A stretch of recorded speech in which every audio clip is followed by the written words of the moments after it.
O Congresso Nacional aprovou hoje o projeto de lei orçamentária, encerrou o ano legislativo, prevendo aí 5 bilhões de reais para o fundão eleitoral e outros 61 bilhões de reais, um recorde para emendas parlamentares, além de cortes em programas sociais, justamente para aumentar esses recursos de emendas. Quem traz as informações é a repórter Thaisa Medeiros, de Brasília. O texto foi aprovado em votação simbólica por deputados e senadores em sessão conjunta do Congresso e segue agora para a sanção presidencial. O documento prevê 61 bilhões para emendas parlamentares, sendo que mais de 60% do montante é para as de execução obrigatória. Em meio às discussões do orçamento, congressistas pressionaram e o governo concordou em estabelecer um cronograma para o pagamento de emendas parlamentares no ano que vem. Pelo calendário, 65% das emendas impositivas deverão ser executadas pelo governo até junho, antes do início do período de campanha eleitoral. Em relação a programas sociais, o governo previa um orçamento de 5,1 bilhões para o auxílio gás, mas os parlamentares reduziram os recursos para 4,7 bilhões. O pé de meia, outra vitrine eleitoral do governo, passou de 12 bilhões para 11,5, enquanto o Bolsa Família foi mantido em 159 bilhões. Em 2026, o governo vai trabalhar com uma meta de superávit primário na faixa de 34 bilhões de reais. Este é o valor necessário para cumprir com o arcabouço, mas há questionamentos sobre a credibilidade deste número. Na última quinta-feira, a Instituição Fiscal Independente do Senado apontou que desde 2023, quando o arcabouço entrou em vigor, diversas despesas estão ficando de fora da apuração do resultado fiscal. Nos últimos 3 anos, mais de 170 bilhões de reais em despesas devem ser executadas fora das regras fiscais. Assim, baseando-se nas contas do governo, a IFE aponta que o resultado primário, desconsiderando deduções e exceções, deve ser um déficit de 23 bilhões, o que efetivamente significa um aumento da dívida pública. Bom, e Diana, você é das principais repórteres aí de economia aí em Brasília, experimentada, reconhecida e lida por nós todos aí na Folha de São Paulo, já acompanha muitos encerramentos de ano com aprovações de orçamento. E eu queria te ouvir o que esse retrato, esse fechamento do orçamento hoje, do ponto de vista técnico, mas do ponto de vista político também, te traz à mente nessa cobertura. Bom, o que eu vejo que aconteceu é um duelo no orçamento para ver quem conseguia pendurar mais despesas que fosse beneficiar o seu lado, né? De um lado, o governo também interessado em aumentar despesas e de outro, os congressistas, né? Lembrando que a eleição do ano que vem vai ter ali eleição para deputado e senador, então, como você falou, eles estão interessados em garantir a sua própria reeleição. E a votação do orçamento de 2026 é um desfecho desse duelo que vem acontecendo já há algumas semanas. A gente viu, por exemplo, no relatório de receitas, que é uma etapa anterior à aprovação final do orçamento, que os parlamentares concordaram com a inclusão de uma receita bastante duvidosa até o momento, de 14 bilhões de reais de imposto de importação, e, por enquanto, não tem nada palpável, assim, é uma carta de intenções. O próprio governo não disse ainda de onde isso vai vir, então a gente realmente não sabe. E por que isso foi incluído, né? Porque o governo tem interesse, o Poder Executivo, de incluir, poder contar com um espaço extra que foi criado com uma PEC lá em meados do ano, que tratava de precatórios, que também isso vai render um espaço aí de mais ou menos 14 bilhões de reais. Então, o governo precisava dessa receita que foi incluída puramente para conseguir abrir espaço para essa despesa. O episódio mais recente desse duelo aconteceu essa semana, que foi a aprovação do projeto de lei que promove um corte em uma série de benefícios fiscais e também traz aí o aumento da tributação das bets, né, as casas de apostas, as fintechs, e também sobre outros setores. E o próprio governo, o próprio Congresso, perdão, já tinha rejeitado essas medidas no entanto, não hesitou em retomá-las agora, mais recentemente, diante de uma mensagem muito clara do governo de que, se esse projeto não fosse aprovado, as emendas poderiam sofrer algum tipo de contenção no ano de 2026, que é um ano estratégico para todo mundo. Então, rapidamente, o Congresso aí que passou o ano todo muito refratário a aumentos de tributos e focalizando isso de uma maneira muito veemente para o governo, eles flexibilizaram aí essa visão diante também do recado de que as emendas poderiam sofrer algum tipo de impacto. Então, é esse duelo aí que a gente viu agora retratado no desfecho do orçamento. Os congressistas promoveram uma série de cortes, né, não só nos benefícios, como o auxílio gás, o pé de meia, mas também cortaram na Previdência Social benefícios que são obrigatórios e que certamente terão de ser recompostos, e tudo isso para inflar as emendas, conseguirem carimbar mais recursos, e a gente ainda vai ver novos capítulos desse duelo, porque o governo vai querer recompor algumas dessas dotações. O Daniel, esse duelo que a Diana retrata, bom, hoje aparentemente vencido pelo Legislativo, mas certamente a gente pode prever algum próximo episódio, principalmente por parte do governo, para recompor de alguma maneira essas receitas e tapar esses buracos que foram incluídos. O governo tem alguma ideia de como fazer isso?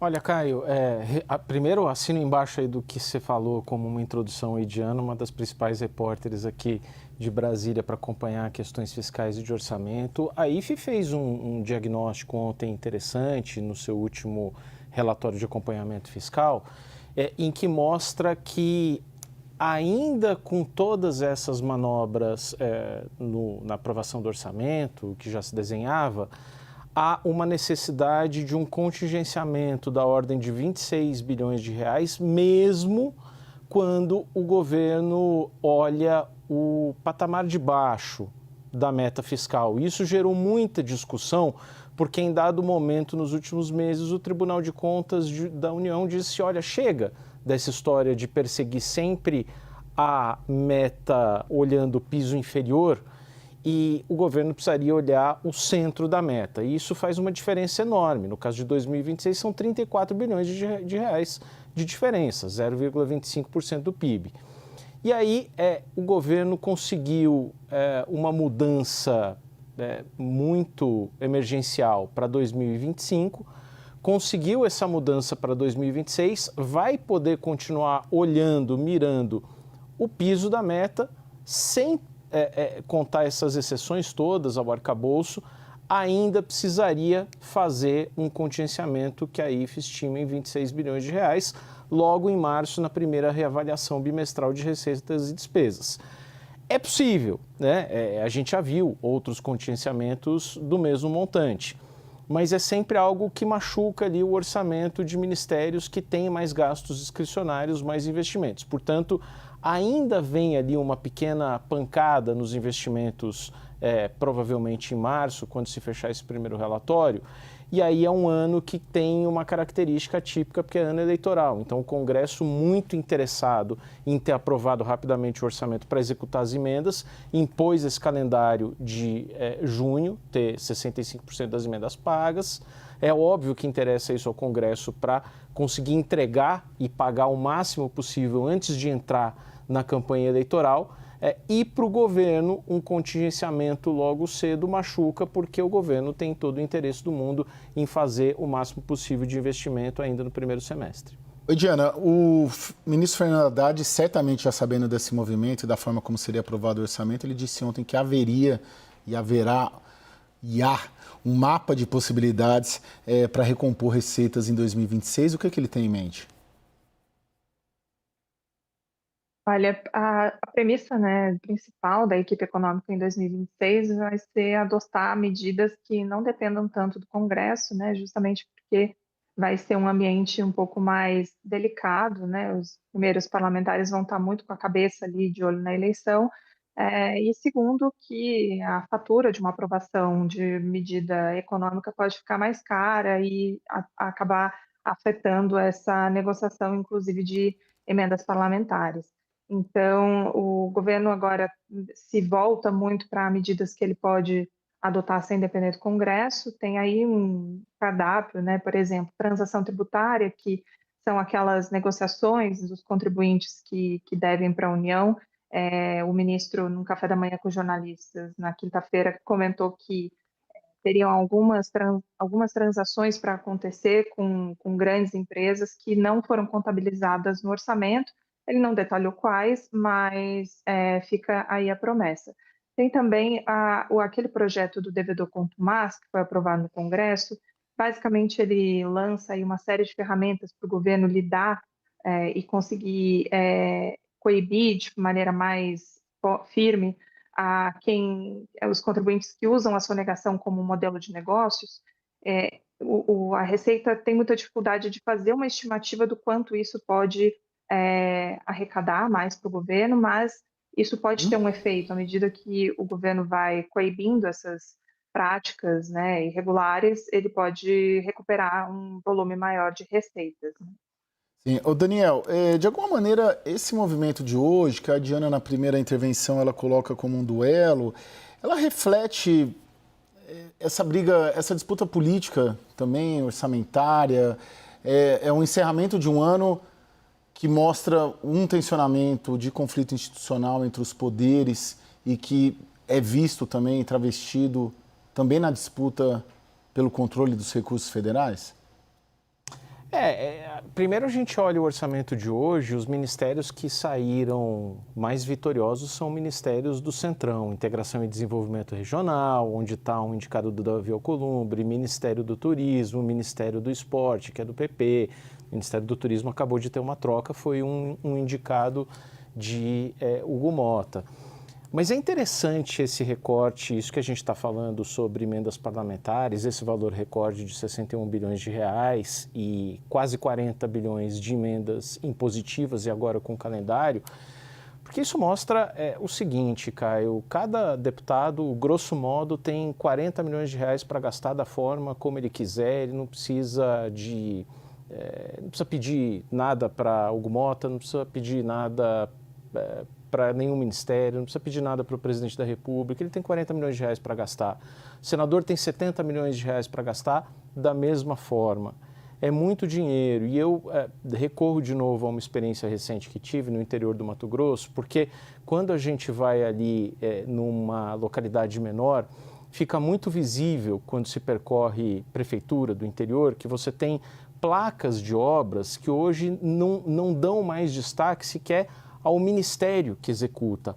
Na placa de obra fica muito visível ali o parlamentar que indicou. É o parlamentar que atua ali junto àquela localidade, junto àquele eleitorado, aquele rincão eleitoral, e que também capitaliza a máquina a seu favor quando se pensa que tem prefeitos e vereadores trabalhando por ele.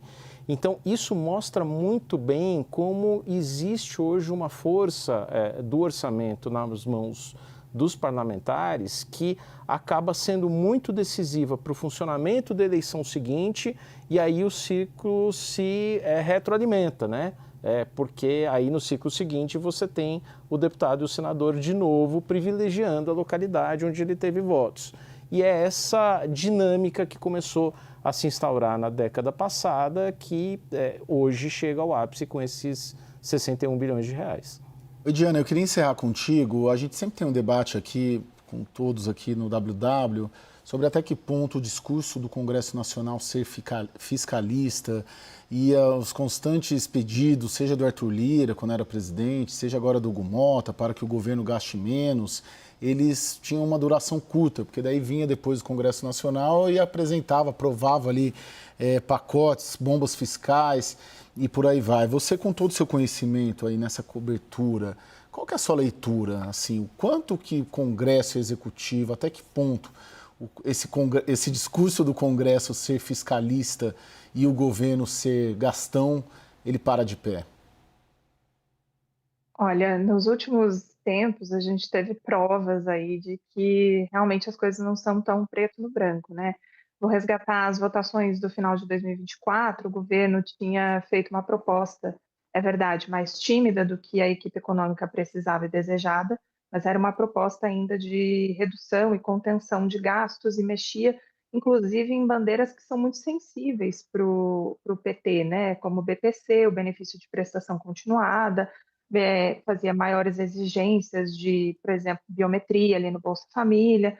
Então, havia uma série, a questão dos supersalários também na administração pública, e esse pacote, embora o próprio mercado tivesse uma expectativa de que o Congresso exercesse essa bandeira do fiscalismo e apertasse aquilo que foi flexibilizado dentro do governo, o Congresso, mais uma vez, ele na verdade desidratou esse pacote, reduziu a sua potência fiscal. E quando a gente olha para o que está acontecendo esse ano, a gente vê isso se repetindo, porque o Congresso resistiu muito a aprovar as medidas de receitas, que, embora se possa questionar no mérito se elas são válidas ou não, o fato é que o próprio Congresso aprovou uma meta fiscal que foi proposta pelo governo, e acabou sabotando um pouco o esforço ali do governo de alcançar essas metas. E do lado da despesa, vários especialistas falam justamente que as emendas não são o mecanismo mais eficiente de você gerir a despesa pública. E, no entanto, a gente vê que, na verdade, os interesses políticos se sobrepõem a esse debate mais técnico, né? Então, realmente, é algo sem precedentes. E quando a gente olha, né, sob essa bandeira do fiscalismo, o que os parlamentares fizeram, na verdade, nas despesas obrigatórias, é uma maquiagem, né? Porque, por exemplo, na Previdência, quando você corta 6 bilhões, na verdade, a Previdência está indo numa direção contrária. O que o governo coloca no orçamento é insuficiente para dar conta de todos os benefícios que precisam ser pagos. O próprio governo, a todo bimestre, quando ele faz a avaliação do orçamento, ele tem que ir aumentando. Então, realmente, aí foi um saldo bastante negativo sobre esse ponto de vista.